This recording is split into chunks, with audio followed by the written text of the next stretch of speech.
বাড়িতে মাছ মাংস না থাকলে ডিমের এই রেসিপিটা ট্রাই করতে পারো।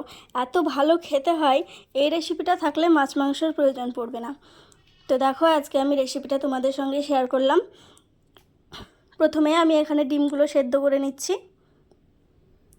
এবার এটা আমি খোসা ছাড়িয়ে নিয়েছি, ছোট ছোট করে কেটে নিচ্ছি। তোমরা একটু পিসগুলো বড় করতে চাইলে করতে পারো, কোনো অসুবিধা নেই। তো দেখো, আমি ছোট ছোট করে কেটে নিয়েছি। এবার কড়াইতে তেল দিয়ে দিলাম, দুটো তেজপাতা দিলাম, শুকনো লঙ্কা আর কিছু ফোড়ন দিয়ে দিলাম। এটা একটু ভালো করে ভেজে নেব, তাহলে বেশ একটা আলাদাই সুগন্ধ আসবে। তারপরে এখানে কিছুটা পেঁয়াজ কেটে দিলাম। পেঁয়াজটা হালকা ভেজে নেব, বেশি ভাজা যাবে না। এবার একটু আদা রসুনের পেস্ট দিয়ে দিলাম।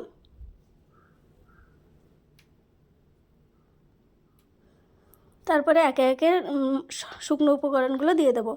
এখানে হলুদের গুঁড়ো, লঙ্কা গুঁড়ো, তারপরে লবণ আর একটু জিরে গুঁড়ো দিয়ে মশলাটাকে ভালো করে কষিয়ে নেব।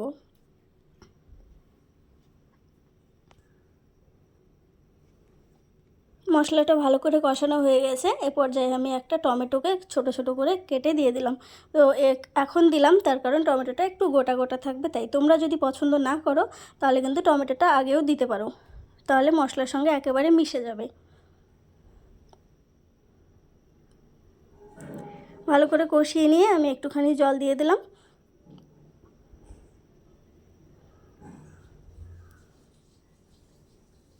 জলটা ফুটে গেছে, এবার আমি ডিমগুলো দিয়ে দেবো।